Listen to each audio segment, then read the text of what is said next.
I was preparing to go to medical school, and I just couldn't bear touching anything in the labs, and I had a course in, this was at Columbia, in anatomy.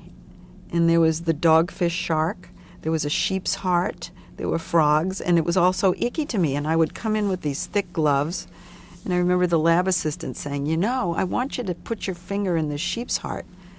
And so I took my gloved finger, and he said, no, you have to feel it. And it was over that particular course that I just knew it wasn't right for me. Plus, I wasn't enjoying all the science courses I was taking as much as I had my history courses that I had taken in college.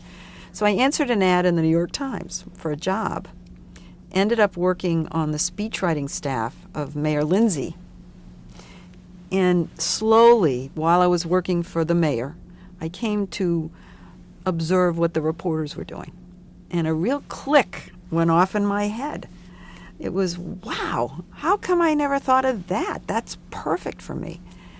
In what way? What attracted you to it? Well, the research, the digging, being nosy, synthesizing a lot of information, writing it up. The whole process. I remember one day I said to one of the reporters in the City Hall newsroom, "What do you do all day? Tell me exactly what your average day is like." And when he finished, I just said, "Wow, every step is interesting to me. Every step I would enjoy. Not that I'd be good at, but that I would enjoy." And I was doing something like that on the speechwriting staff, because my job was partly to write up the report from which the speech would be written. So if the mayor went to an event for a Puerto Rican Day event, for instance, I would write up a report with all kinds of ideas that could be put into a speech. So I was already there. I was calling people, getting information, digging, and writing it up. This was one more step, and a great step, I thought. I went looking for a job once I decided, with a burning passion, really, that this was it. And I wasn't so young. I was in my middle 20s by then. I applied to the New York Times, and they did not hire me. I applied to UPI, and they did not hire me. But when I went to NBC, which was gearing up for their 1968 election coverage, they offered me a job in their research department on the election team, and I grabbed it. So it really wasn't that I chose television. Television, among the people who I begged to hire me, chose me. Well, I worked in a unit that was headed by a man named Frank Jordan, and I worked with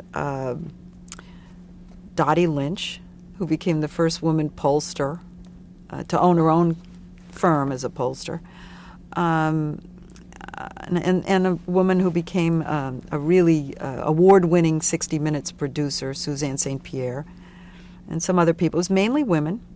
We worked in a big, huge, gigantic room, which was had a little corner preserved for the boiler room girls. That's one of the best jobs you could get at that point. This was 1967. And the whole rest were computer programmers, because this was the very early days of those big, gigantic computers. And all the past election information was being fed into the computer by these programmers and other young men. So that was who I worked with. It was interesting. All the women dressed very conservatively, and all the computer programmers were wearing wild clothes, and we used to think that was very funny at the time.